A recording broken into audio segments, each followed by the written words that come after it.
Hello friends, welcome my YouTube channel Deepika study classes में। हम कर रहे हैं 6th क्लास की ज्योग्राफी का अध्याय 4 जिसका नाम है मानचित्र। तो शुरू करिए। तो दोस्तों आइए बिना देर किए शुरू करते हैं हम अपने आगे के पैराग्राफ को। दूरी। दोस्तों, मानचित्र एक आरेखंड डायग्राम होता है जो कि पूरे विश्व का उसके एक भाग को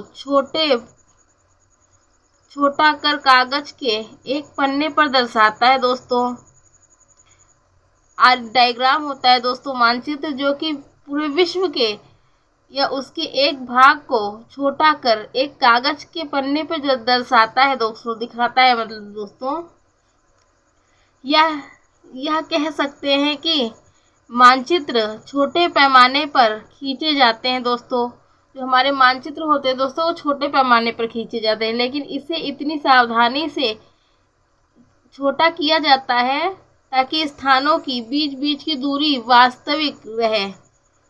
यह तभी संभव हो सकता है दोस्तों जब कागज पर एक छोटी दूरी स्थल की बड़ी दूरी को व्यक्त करती हो।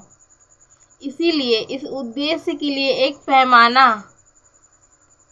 चुना जाता है। पैमाना दोस्तों जिसे हम स्केल कहते हैं।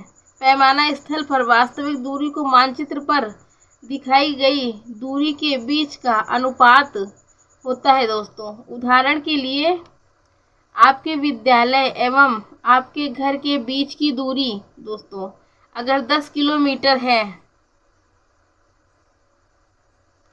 जिसे मानचित्र पर 2 सेंटीमीटर की दूरी से व्यक्त किया गया है। तो दोस्तों मान लीजिए आपका घर है, आपके घर से आपकी जो है स्कूल की दूरी जो है दोस्तों 10 किलोमीटर है, उसे हम 2 सेंटीमीटर दूरी से व्यक्त करते हैं।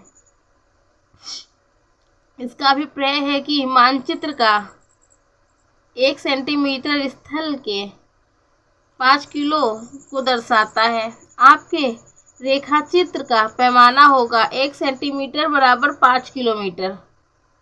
इस प्रकार पैमाना किसी भी मानचित्र के लिए बहुत महत्वपूर्ण होता है। दोस्तों,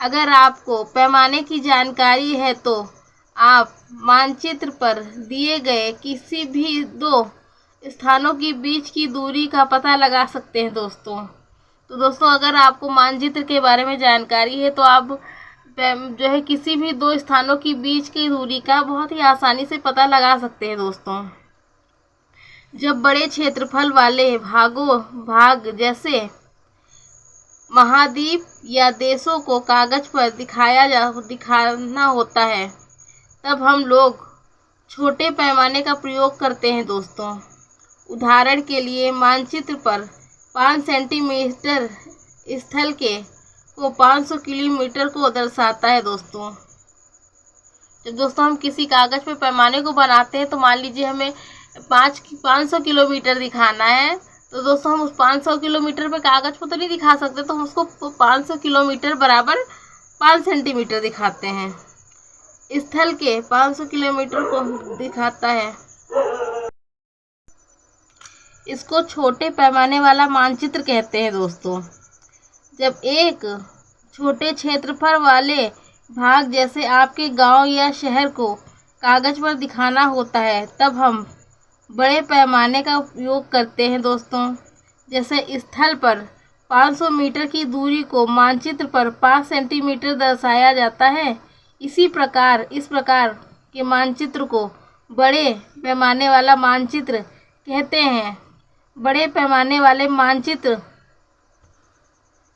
छोटे पैमाने वाले मानचित्र की अपेक्षा अधिक जानकारी प्रदान करते हैं। दोस्तों, जब हम किसी छोटे क्षेत्रफल वाले भाग को बड़े पैमाने पर दिखाते हैं,